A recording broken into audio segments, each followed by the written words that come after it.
चूने गुड़ को गोली बना करके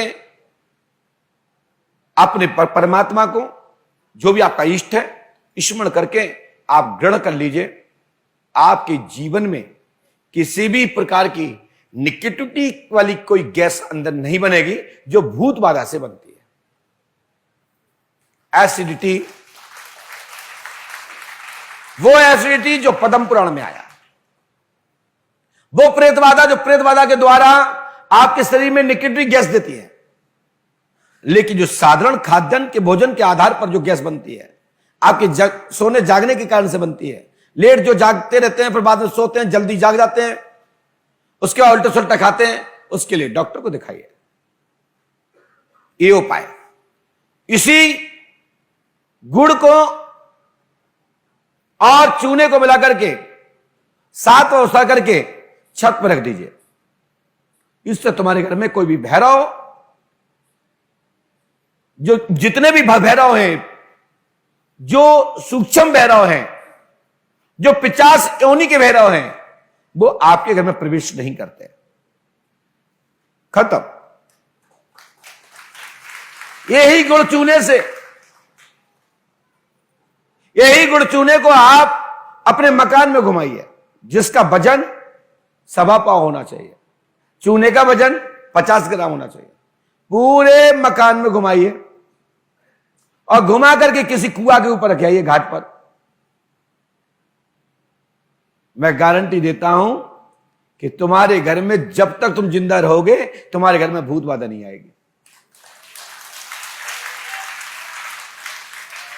कैसे भी मकान की दिशा बिगड़ी हो, कैसे घर के कोई ग्रह चक्र बिगड़ा हो, मात्र 7 मुट्ठी गेहूं, 7 मुट्ठी उर्द, 7 मुट्ठी आपका ये मसूर की दाल और 7 मुट्ठी समी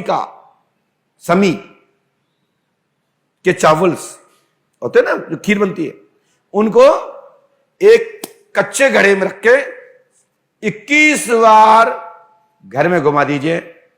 आपकी कैसी भी पूर्वजों की दिक्कत हो, कैसा ही वो बलि चाहते हो, तुम्हारे घर की संपूर्ण पितरों को बलि प्राप्त हो जाएगी और वो तृप्त हो जाएंगे, किसी के दूसरे के घर में नहीं भटकेंगे।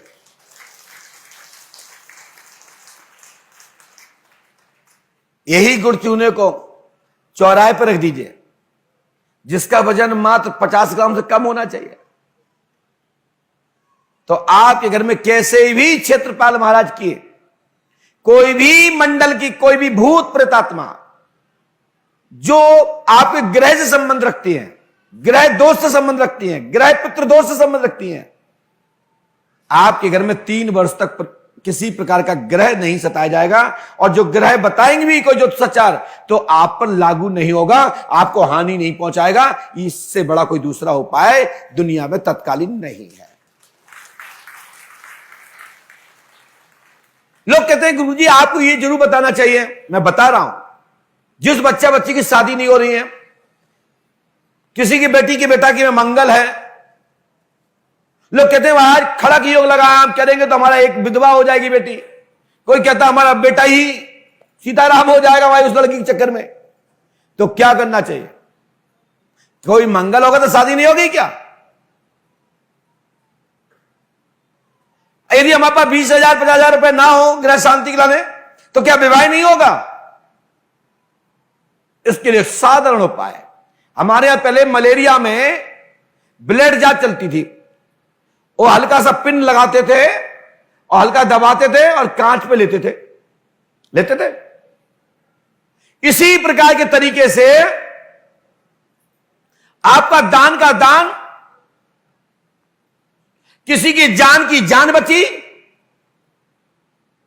किसी का भी कैसा मंगल ग्रह बिगड़ा हो, कैसे ही मंगल नाराज हो, आपकी कुंडली मैच नहीं कर रही हो, मंगली लड़का नहीं मिल रहा है, तो नजदीक के डॉक्टर के यहां जाकर के, जो डॉक्टर उस ब्लेड को किसी गरीब को समय पर उपलब्ध करा दे, वहां जाके 1 पाउच ब्लेड दे दीजिए। आपका मंगल का दोष खत्म और उसमें से 2 बूंद जमीन पर टपका दीजिए। हम गारंटी देते हैं कि आपकी कुंडली में मंगल भलाई दिखता रहे, लेकिन मंगल का दोष नहीं लगेगा और आपके जीवन में हानि नहीं होगी। कुंडली सफल होगी और विवाह सफल हो जाएगा।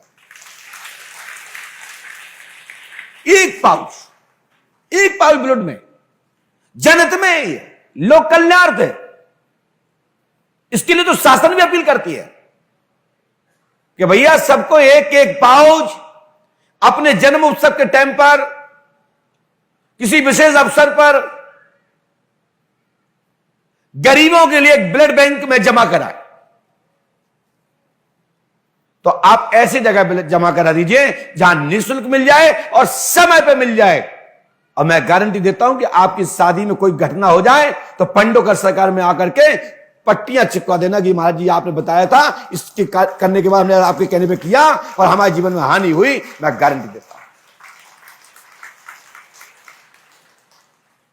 इतना ठोक के कोई नहीं बोलेगा मैं बोल रहा हूं।